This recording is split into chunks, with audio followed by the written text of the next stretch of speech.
আমি 2026 চনৰ বিধানসভা নিৰ্বাচনত বিজেপি আৰু AIDF দলক দুইটা সাম্প্ৰদায়িক দলক পৰাজিত কৰিবৰ কাৰণে ৰাইজৰ দলে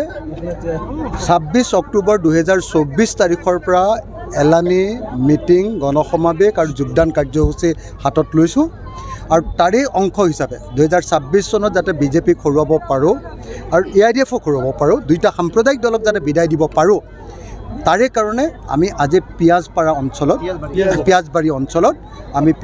অঞ্চলত ধুবুৰী জিলাৰ পিয়াজবাৰী অঞ্চলত এই সভা অনুষ্ঠিত কৰিলোঁ আৰু এই সভাত আমি সকলো ৰাইজে আজি শপত লৈছোঁ যে 2026 চনত আমি সাম্প্ৰদায়িক বিজেপি আৰু সাম্প্ৰদায়িক AIDF,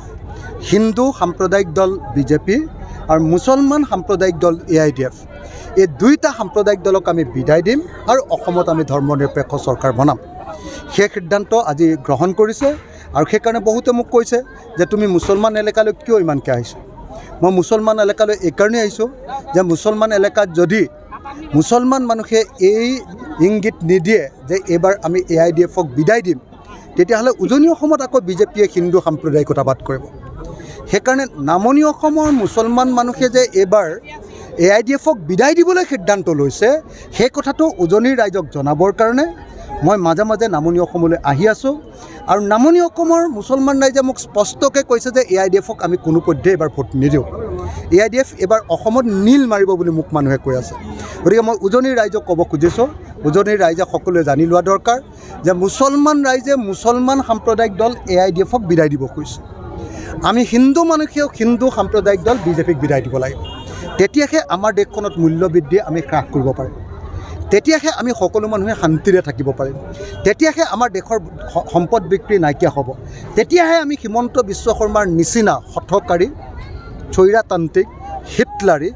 বাক স্বাধীনতা হৰণ কৰি দিয়া, মানুহৰ কণ্ঠৰুদ্ধ কৰি দিয়া এজন মুখ্যমন্ত্ৰী যি নিজকে ৰজা বুলি ভাবে, তেওঁক আমি শাসনৰ পৰা খেদিব পাৰিম। সেইকাৰণে মই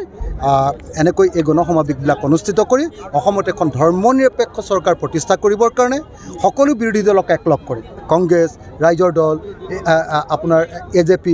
CPI, CPM, CPIML সকলো বিৰোধী দলক একলগ কৰি এখন ধৰ্মনিৰপেক্ষ চৰকাৰ গঠন যে কি কয় AIDFেতো অভিযোগটো কৰিবই, কাৰণ সকলো মানুহে এইটো এষ্টাব্লিছ এটা সত্য, এইটো এটা প্ৰতিস্থাপিত সত্য যে AIDF বিজেপিৰ বি টিম।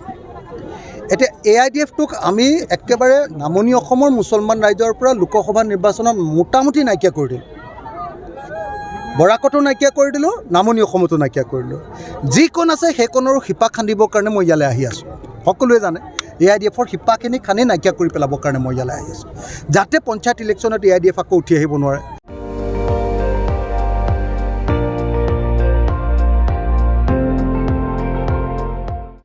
আপুনি চাই আছে ND24, সৰ্বশ্ৰেষ্ঠ নহয় সৰ্বোত্তমৰ দৌৰত।